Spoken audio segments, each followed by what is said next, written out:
Ito yung hanging bridge na pinuntahan ni Senador Amy Marcos na i-project nila gawing tulay. Magkakabit ng poblasyon Quirino to Lamag, Quirino, Patyakan, Patongkalo, Quirino, Ilocosur. Yan.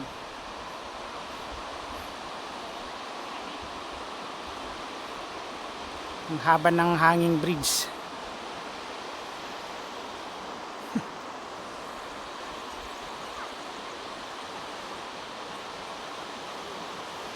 Hanggang doon.